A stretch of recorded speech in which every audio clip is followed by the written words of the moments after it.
तेजस्वी यादव जी हमारे लिए कोई मायने नहीं रखते हैं। हमारे लिए बिहार की जनता और बिहार की जनता की संवेदनाएं मायने रखती हैं। और नीतीश कुमार जी मौसम की परवाह किए बिना, थकान की परवाह किए बिना राज्य के विकास को लेकर हमेशा यात्रा पर निकलते रहते हैं। देखिए, समृद्धि यात्रा निसंदेह बिहार के विकास में मील का पत्थर साबित होगी। कि शिक्षा के क्षेत्र में, स्वास्थ्य के क्षेत्र में, आधारभूत संरचना के क्षेत्र में, बिजली के क्षेत्र में जो जमीनी योजनाएं चल रही, उन योजनाओं के क्रियाकरण में कहाँ त्रुटि है, कहाँ क्या कमी है, उनकी वो जाकर जमीनी स्तर पर समीक्षा करेंगे। तेजस्वी यादव जी यूरोप घूमकर हाल में आए हैं, आप लोग भी जानती होंगी। वो कभी छुट्टी मनाने यूरोप चले जाते हैं, कभी दुबई चले जाते हैं। तो ये अप्रवासी बिहारी हैं, इनको बिहार में मन नहीं लगता है। कि सक्रिय राजनीति का हिस्सा होने के बावजूद भी नीतीश कुमार जी एक राजनीतिक संत जैसे हैं। वहीं दूसरी ओर आप तेजस्वी यादव जी के नकल की बात करते हैं। जो व्यक्ति सारे सुख सुविधा के बावजूद, जो व्यक्ति दो सीएम का पुत्र रह चुका है, वो व्यक्ति 9वीं की परीक्षा नहीं पास कर सका। जो व्यक्ति 9वीं की परीक्षा नहीं पास कर सका, उसकी कोई नकल करेगा क्या?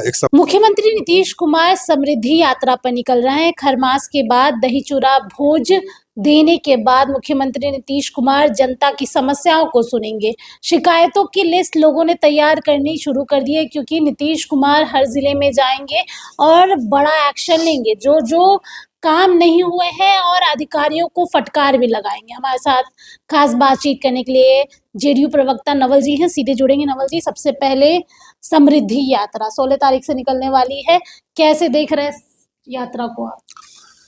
देखिए, समृद्धि यात्रा निसंदेह बिहार के विकास में मील का पत्थर साबित होगी। और नीतीश कुमार जी भारतीय राजनीति के बल्कि कहिए कि एक अपवाद है, जो मौसम की परवाह किए बिना, थकान की परवाह किए बिना राज्य के विकास को लेकर हमेशा यात्रा पर निकलते रहते हैं। और नीतीश कुमार जी की यात्राएं बिहार के विकास में शुरू से ही मील का पत्थर साबित होते आई हैं। समृद्धि यात्रा के क्रम में नीतीश कुमार जी पिछली प्रगति यात्रा में जिन आधारभूत संरचनाओं के निर्माण की घोषणा की गई थी, उनके उन निर्माण कार्यों में कहाँ तक प्रगति हुई है, साथ ही साथ नए कार्यों का शिलान्यास भी करेंगे, लोकार्पण भी करेंगे और जनता के विभिन्न वर्गों से संवाद भी स्थापित करेंगे। यानी कि एक स्तर पर योजनाओं की जमीनी हकीकत की समीक्षा और दूसरे स्तर पर आम जनता से संवाद और उनकी कठिनाइयों से रूबरू होना। खास करके शिक्षा के क्षेत्र में, स्वास्थ्य के क्षेत्र में, आधारभूत संरचना के क्षेत्र में, बिजली के क्षेत्र में जो जमीनी योजनाएं चल रही हैं, उन योजनाओं के क्रियाकरण में कहाँ त्रुटि है, कहाँ क्या कमी है, उनकी वो जाकर जमीनी स्तर पर समीक्षा करेंगे और विकास कार्यों में जो भी रुकावटें आ रही हैं, उन्हें दूर करने की दिशा में आवश्यक दिशा निर्देश देंगे। और बिहार के विकास और बिहार में सुशासन की स्थापना के लिए नीतीश जी सारे मामलों की समीक्षा करेंगे और इस प्रक्रिया को और तेज करेंगे। जहां एक तरफ अभी विपक्ष का कहना है कि नीतीश कुमार तो हमेशा तेजस्वी यादव की कॉपी ही करते हैं, चाहे बात करें योजनाओं की या लोगों को जो भी उन्होंने वादे किए थे उसको लेकर, और अब विपक्ष कह रहा है कि जैसे तेजस्वी यादव बिहार यात्रा पे निकलने वाले, वैसे ही उसका देखा देखी मुख्यमंत्री नीतीश कुमार ये यात्रा निकाल रहे हैं। देखिए, अपने मुंह मियां मिट्ठू बनने से कोई किसी को रोक नहीं सकता है। तेजस्वी यादव जी और नीतीश कुमार जी की तुलना बिल्कुल हास्यास्पद है। कोई सिरफिरा व्यक्ति ही इस तरह की तुलना कर सकता है। तेजस्वी यादव जी यूरोप घूमकर हाल में आए हैं, आप लोग भी जानती होंगी। वो कभी छुट्टी मनाने यूरोप चले जाते हैं, कभी दुबई चले जाते हैं। तो ये अप्रवासी बिहारी हैं, इनको बिहार में मन नहीं लगता है। यूरोप क्यों जाते हैं, दुबई क्यों जाते हैं? छुट्टी मनाने, मौज मस्ती मनाने। कभी नीतीश कुमार जी को इस तरह का महंगा शौक पालते देखी हैं? आज तक सुनी है कि कभी नीतीश कुमार जी छुट्टी मनाने के लिए स्विट्जरलैंड गए हैं या यूरोप गए हैं? कभी नहीं।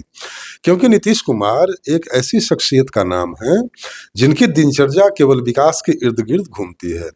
बिहार को विकास के रास्ते पर कैसे दौड़ाया जाए, बिहार को देश के अग्रिम राज्यों में कैसे शामिल किया जाए, यही नीतीश कुमार जी के जीवन का उद्देश्य है। बल्कि मैं तो कहूँगा कि सक्रिय राजनीति का हिस्सा होने के बावजूद भी नीतीश कुमार जी एक राजनीतिक संत जैसे हैं। वहीं दूसरी ओर आप तेजस्वी यादव जी के नकल की बात करते हैं। जो व्यक्ति सारे सुख सुविधा के बावजूद, जो व्यक्ति दो सीएम का पुत्र रह चुका है, वो व्यक्ति 9वीं की परीक्षा नहीं पास कर सका। जो व्यक्ति 9वीं की परीक्षा नहीं पास कर सका, उसकी कोई नकल करेगा क्या? एक सामान्य व्यक्ति तो नकल करेगा ही नहीं। और नीतीश कुमार जी तो बड़े हाई लेवल के शिक्षित हैं और वो इंजीनियर रह चुके हैं।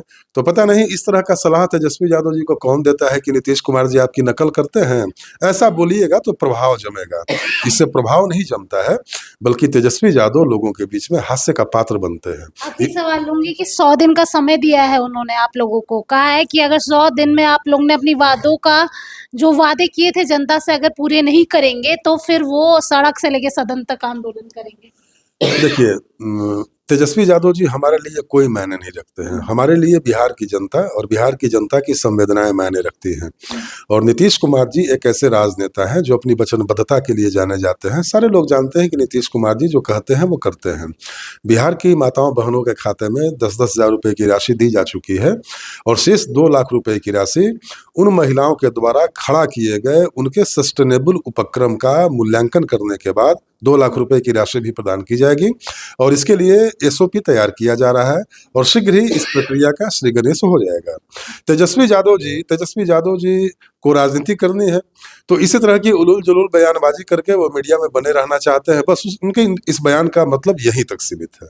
चलिए देखिए, सिर्फ उल जलूल बातें कर कर मीडिया में बने रहना चाहते हैं। तेजस्वी यादव लंबी छुट्टी के बाद बिहार आए हैं। अब देखना होगा कि 14 तारीख को क्या दही चूड़ा भोज का आयोजन भी करते हैं, कार्यकर्ताओं से मिलते भी हैं। उनके पास 25 विधायक बचे हैं, क्या उनसे मिलते हैं और अपनी हार की समीक्षा बैठक करते हैं। सबकी नजर बनी रहेगी, आप बने रहिए हमारे साथ। तब तक के लिए बहुत बहुत शुक्रिया।